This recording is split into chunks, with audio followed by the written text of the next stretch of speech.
Walk me through the journey, right, of how you uncovered or gained awareness to there might be a way out, or like, saw the first, you know, the first glimpse of light, of hope, of something to grasp onto.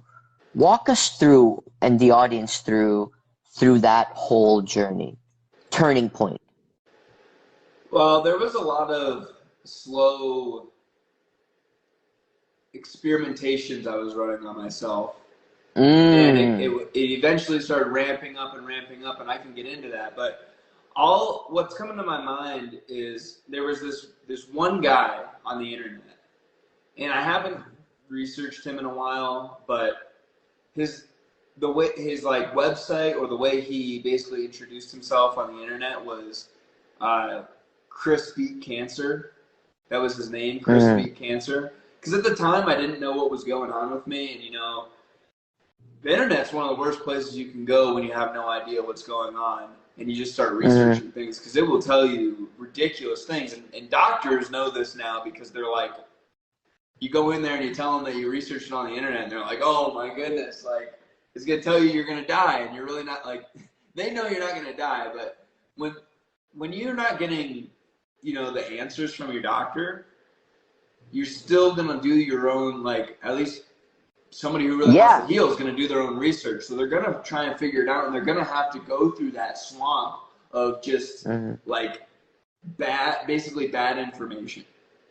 Yeah. And by the way, all this scary information comes from like the Mayo Clinic and like these major like health websites that will first pop up on Google.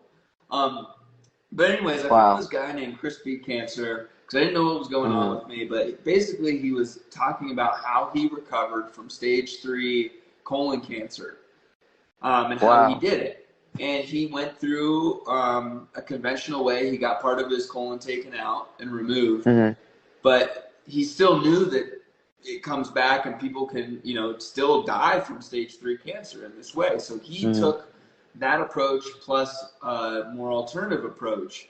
And I just studied everything that he was doing and listening to him and watching all his webinars. And he would have all these different he'd have different doctors on, different alternative health and wellness practitioners on, and different people speaking out about how people are actually healing from cancer, and it's not like this doom or gloom thing, and that like you can actually heal from this in a natural setting as well as conventional setting. And that's really when I started on a different path, was listening to him and starting to do some of the protocols that he recommended, at least the lifestyle that he recommended. And that's where I started to really begin my journey, was through finding him and then moving on from there.